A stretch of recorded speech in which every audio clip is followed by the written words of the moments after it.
or welcome back to my YouTube channel. Took my break from YouTube for like 4 or almost 5 months na din since na umuwi ako dito sa Pilipinas. So as you can see, yung background ko is different since nandito na tayo sa Pilipinas. Yung last video na ginawa ko was in Macau pa. Nasa Macau pa ako that time. So yung setting, ibang-iba sa ngayon. So, for today's video, mag-unbox ako ng isang equipment that is very useful pagdating sa vlogging. Ito yung ring light from Camera Commons. Ito siya. Yes, hindi ko pa siya na-open kasi nga unboxing yung gagawin natin for today's video. And by the way guys, disclaimer lang, this is not in any way sponsored by the seller, by Camera Commons. Nag-decide lang akong gawan to ng review and i-film tong pag-unbox nito since nakita ko sa reviews na halos lahat ng naka-post doon sa Lazada is puro positive. Hindi ko lang siya i-unbox and wala kasi akong time, medyo busy tayo with the kids. And actually, ang bilis lang na naging shipping niya eh. So, it only took 2 days before ko ma-receive yung item. So, isa sa mga reviews doon about fast delivery is talagang legit siya, guys. Considering na nasa probinsya tayo sa ngayon. So, parang 2.5 days lang yung inabot. So, ganito siya nung na-receive ko nga pala yung item. And, ayan. Naka-bubble wrap siya. Tapos, I believe this is the tripod or yung pinaka-stand ng ring light. Tapos, ito yung pinaka-ring light. So, samahan niyo akong i-unbox tong parcel.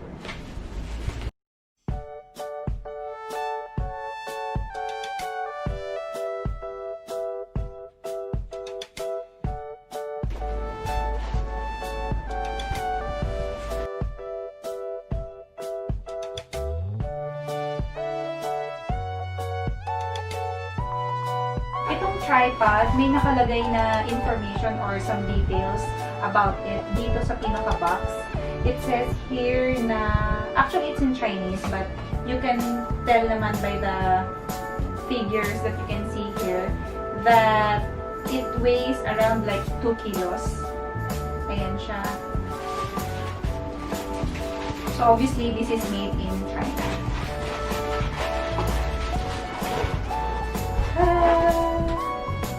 Ayan siya.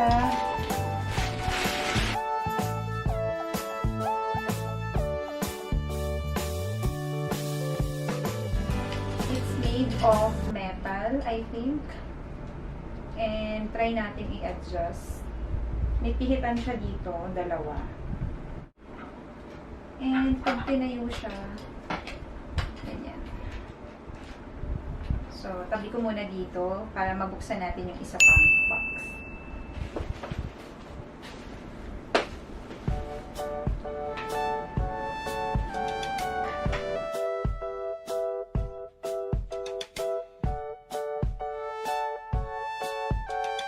May nakalagay na parang resibo from the seller.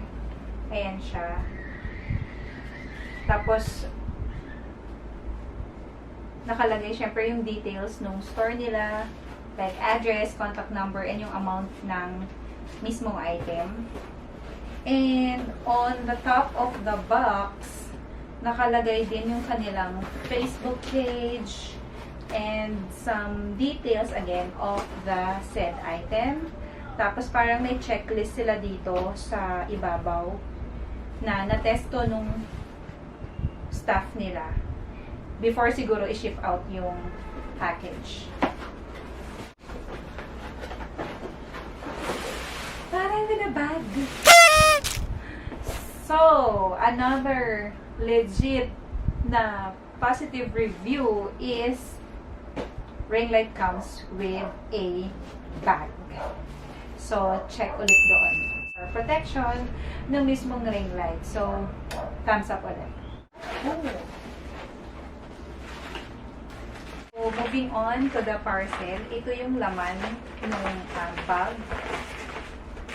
Ito yung mga accessories, I think, ng ring light. Yan, kakasama sila dito sa isang pouch. Ayan. So, So, I believe this is the parang diffuser nung pinaka-ring light. Maya open ko to isa-isa para mapakita ko sa inyo. Yan yung white. And this is the orange for warm light. Yan.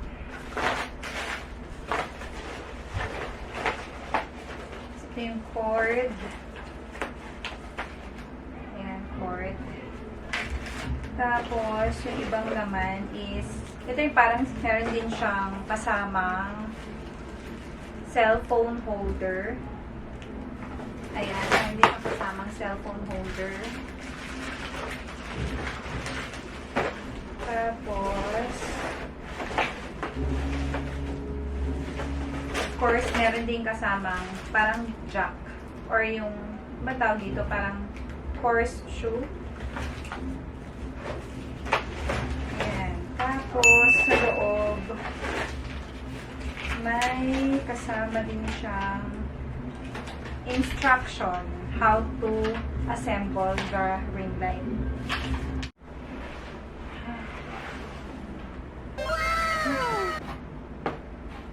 Okay. So, merong mga ibang ano dun eh, parang may mga option ka between 12 inch or yung 18 inch. I went for 18 inches actually because tingin ko mas maganda yung quality and malaki.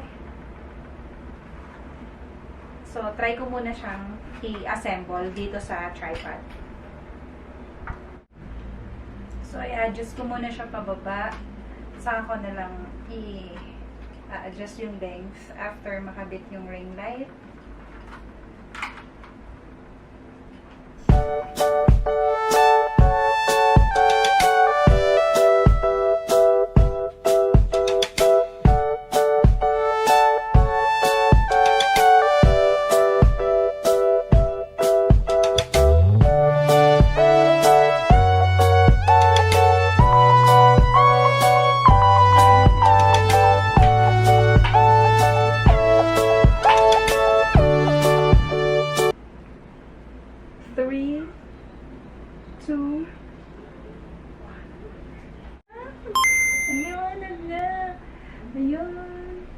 So, off.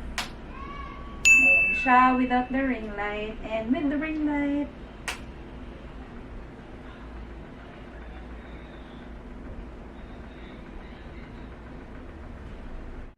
ito siya sa background. So, tatry ko siyang gamitin na nakaharap siya sa akin. And papakita ko sa inyo. Ito yung tsura niya gamit yung orange sa both sides and yung white diffuser sa top and sa bottom. So, ganito magiging itsura niya pag ginamit mo siya in front of you. Ayan. So, super liwanag. Ganyan. Pakita ko din sa inyo yung itsura niya pagka all white yung ginamit natin. And for all white, ayan, as you can see in the camera, lahat yan, puro puti.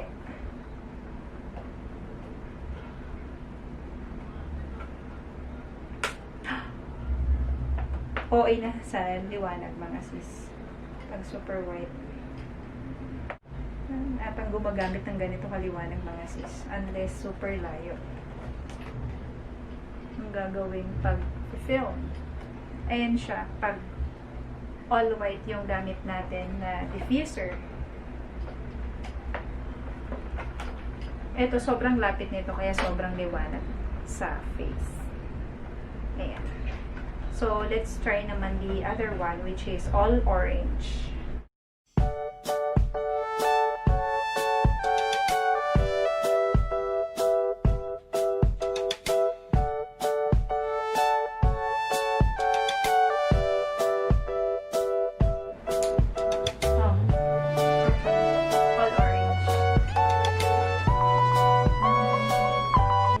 Too bright for you, you can adjust here. Oops, too bright. That's the brightest. And ito yung medyo warm ng konti. Yan. Ayan. Para mas mukhang natural looking. Huwag naman yung super bright. Ayan. Dito sa likod, may makikita kayong pihitan dito for you to be able to adjust yung position nung pinaka ring light. Like, for example, gusto nyo siyang ibaba or i-bend ng konti, like that. Pwede nyo gawin. And pag pataas, of course, you have to adjust it back again. Ganyan. Saka nyo siya i-lock dito sa gilid.